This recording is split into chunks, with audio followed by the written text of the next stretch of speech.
این بود جواب به سوالهایی که بچه‌ها سرتشویش شده، بعضیا اکانت‌های خود رو удалить کردن پس از این پروверка، بعضیا تلفن‌های خود رو زبرو زدند و بسیار می‌نویسند و بعضن من سحر می‌خواستم که یا نمبر تا 15 بار زنگ زدگی زنگ زدم می‌پرسیدم میگفتن که تلفن رو هم خیلی پروверка کردن چی گپ میشه باشد.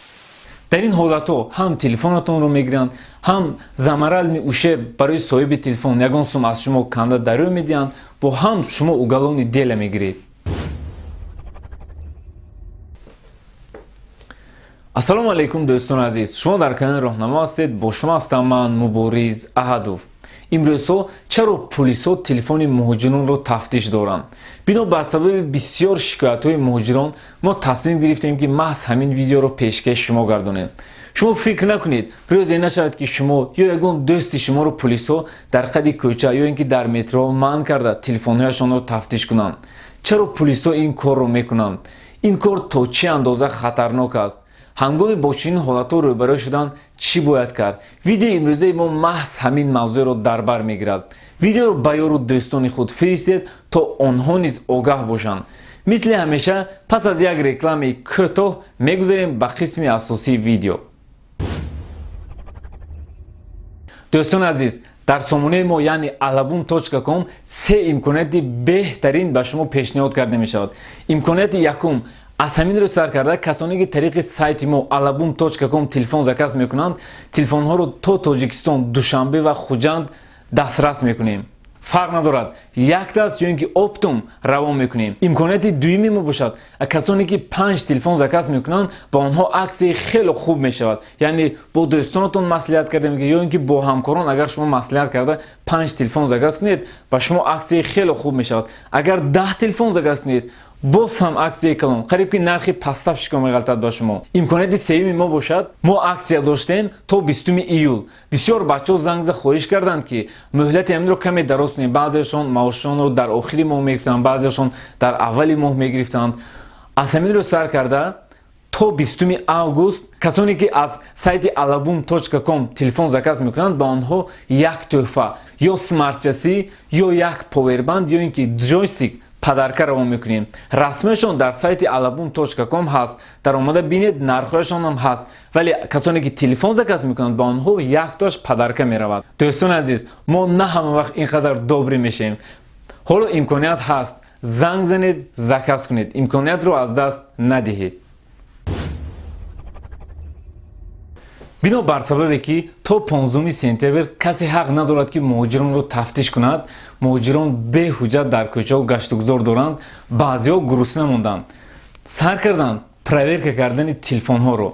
چون که همه شما میدونید که در روسیه این تلفن های بیو بسیار میفروشند و تلفن های دزدی نیز بسیار به چشم میرسد. وقتی بچهای ما رو داشته در کوچه تفتیش میکنند، یعنی میگویند که در تلفن звездочка решетка 06 решетка زن. آنها میزنند، آنها ایمیل تلفن رو میگیرند و طریق بازه دانیشون проверка میکنند که همین تلفن دزدی است یا اینکه نه، در روز ایسک است یا نیست. پس از این بچهای ما تشویش میشند و بسیار چیزهایشون رو удалить میکنند و فکر میکنند که گویا آنها رو تفتیش دارند و گوش میکنند. این خیلی نیست. ما به هیچ کس در کار نیستیم. آنها تنها همین رو میبینند که همین تلفن شما دزدی است یا نه. متاسفانه بسیار بچهای ما طریق سایت ها تلفن های بیو میگیرند. اگر رفت و خدا نکرده تلفن شما در باز دادن آنها براید که دزدی است، подозрительный اساسی شما حساب میشوید. شما در این حالت باید دکزات کنید که تلفن رو از کجا گرفتید، یعنی شما دزد نیستید. از همین سبب گرفتن تلفن بیو رو توصیه نمیدن. شاید بعضیا گمان کنند که ما هم تلفن میفروشیم طریق سایت alabum.com، یعنی این برای فایده خودش گپ زده است. نه، این خیلی نیست. مرحمت بیو خرید، لیکن حتما با коробкаش گیرید. یا اینکه اگر رفت و коробкаش نیست، اقلا هم صاحب تلفن رو گوید با او یک سلفی گیرید. در صورتی که تلفن شما دزدی باید شما اثبات کرده توانید، یعنی او رو طریق رسمش هم یافته می شود. اگر فکر میکنید که از اویتو خریدگی هستم، یعنی سایتش دامن هست، نمرش هست، شاید که نمره ادنرازی باشد، برای که چنین حالتو وقتی خیلی بسیار است یک سیم کارت رو میخرن از کوچه اکانت میکشن، تلفن رو میفروشن، سیم کارت رو میشکنن، اکانت رو удалить میکنن. تمام، شما دیگر دکزات ندارید. رفت این تلفن دزدی برد، گناهکار اساسی شما حساب میشید، برای که شما یگان اثبات کردن نمیتونید که شما دزد نیستید. در این حالت уголовный дело میکشن و عاقبتش خوب نیست. البته боз як чизи хатарноки дигараш аст ки хусусан дар Москва бисёр ин чиз ба назар мерасад. баъзе рӯзҳои ҳаромхӯр яъне телефонро тариқи авито мефурӯшанд бе коробка. Коробкаш дар дасташон меистад. Пас аз ин меранду ба пулис ариза менависанд, яъне дар розиск мемонанд. тариқи Imei телефон, яъне Imei дар ҳам коробка мешавад, дар худи телефон ҳам мешавад. хеле дар боло қайд кардан он коде ки гуфтам мезанед, Imei телефон дар экран мебарояд. пас аз ин телефон ҳамчун дуздӣ дар баъзеи онҳо меистад ва дигар парво надорад, меравад хоҳ баъди 2 сол бошадам агар рафту соҳиби телефонро гирифта биёранд, телефони онро боз бармегардонанд. агар ин телефонро ягон муҳоҷир гирифта бошад, дар рафти ин тафтишҳо ба даст афтад, гирифта ба адел мебиёранд ва ин соҳиби телефон меояд. инро худи соҳибаш фурӯхтагӣ нест, шояд ки кадом як ҷӯрааш фурӯхтагӣ аст, вале коробка бошад дар дасти ин меистад. он рақаму он аккаунте ки тариқи авито буд, намедонам ягон сайти дигар буд, кайҳо боз удалит карда партофтагӣ ҳастанд ки симкартам бошад, тамоман кор намекунад. ва гунаҳгори асосӣ дар ин ҷо ки ҳисоб мешавад? Шумо. дар ин ҳолатҳо ҳам телефонатонро мегиранд, ҳам замарал ушеб барои соҳиби телефон ягон сум аз шумо канда дарёй медиҳанд, бо ҳам шумо угалони дела мегиред. барои ҳамин дӯстон азиз, ё телефонро бо коробкааш харед, ё ин ки бо соҳиби телефон ягон селфи кунед ҳангоми харидан.